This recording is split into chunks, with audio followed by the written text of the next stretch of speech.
بسم اللہ الرحمن الرحیم۔ حضرت بلال مؤذن حضور صلی اللہ علیہ وآلہ وسلم کے خزانچی تھے۔ ایک روز عبداللہ حوازنی نے ان سے رسول اللہ صلی اللہ علیہ وآلہ وسلم کے خزانے کا حال پوچھا۔ انہوں نے بیان کیا کہ رسول اللہ صلی اللہ علیہ وآلہ وسلم کے پاس کچھ نہ رہتا تھا۔ بعثت سے وفات شریف تک یہ کام میری تحویل میں تھا۔ جب کوئی ننگا بھوکا مسلمان آپ کے پاس آتا، آپ مجھے حکم دیتے، میں کسی سے قرض لیتا اور چادر خرید کر اسے اڑاتا اور کھانا کھلاتا۔ ایک روز ایک مشرک مجھ سے ملا، کہنے لگا، بلال، میرے ہاں گنجائش ہے، میرے سوا کسی اور سے قرض نہ لیا کرو۔ میں نے ایسا ہی کیا۔ ایک روز میں وضو کر کے اذان دینے لگا تو کیا دیکھتا ہوں کہ وہ مشرک تاجروں کی ایک جماعت کے ساتھ آ رہا ہے۔ اس نے مجھے دیکھ کر کہا، او حبشی۔ میں نے کہا، لبیک۔ پھر اس نے ترش روح ہو کر میری نسبت سخت الفاظ کہے اور بولا، کچھ معلوم ہے وعدے میں کتنے دن باقی ہیں؟ میں نے کہا، وقت وعدہ قریب آ گیا ہے۔ اس نے کہا کہ صرف 4 دن باقی ہیں۔ اگر اس مدت میں تو نے قرض ادا نہ کیا تو تجھے غلام بنا کر بکریاں چرواؤں گا، جیسا کہ تو پہلے چرایا کرتا تھا۔ یہ سن کر مجھے فکر و غم دامنگیر ہوا۔ رسول اللہ صلی اللہ علیہ وآلہ وسلم نماز عشاء پڑھ کر دولت خانہ میں تشریف لے گئے۔ میں وہیں حاضر خدمت ہوا اور عرض کیا، یا رسول اللہ، میرے ماں باپ آپ پر فدا، وہ مشرک جس سے میں قرض لیا کرتا تھا، اس نے مجھ سے ایسا ایسا کہا ہے۔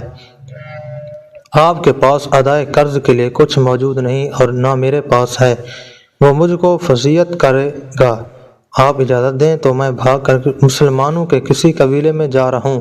جب ادائے قرض کے لیے خدا کچھ سامان کر دے گا تو واپس آ جاؤں گا۔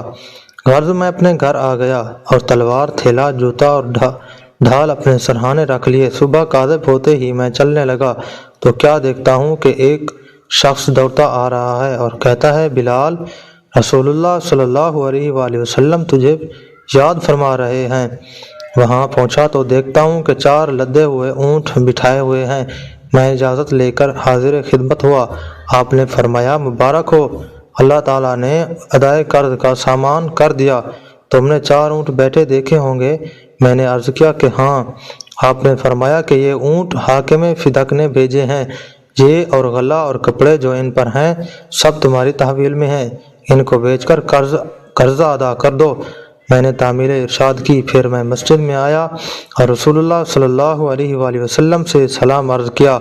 آپ نے ادائے قرض کا حال پوچھا۔ میں نے عرض کیا کہ قرض سب ادا ہو گیا، کچھ باقی نہیں رہا۔ آپ نے پوچھا کہ کچھ بچ تو نہیں رہا؟ میں نے عرض کیا کہ ہاں، کچھ بچ بھی رہا۔ فرمایا، مجھے اس سے سب قدوش کرو، جب تک یہ کسی ٹھکانے نہ لگے گا میں گھر نہ جاؤں گا۔ آپ نماز عشاء سے فارغ ہوئے تو مجھے بلا کر اس بقیہ کا حال پوچھا۔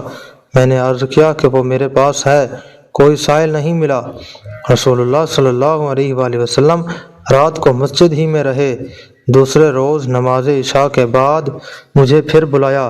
میں نے عرض کیا، یا رسول اللہ، خدا نے آپ کو سب قدوش کر دیا۔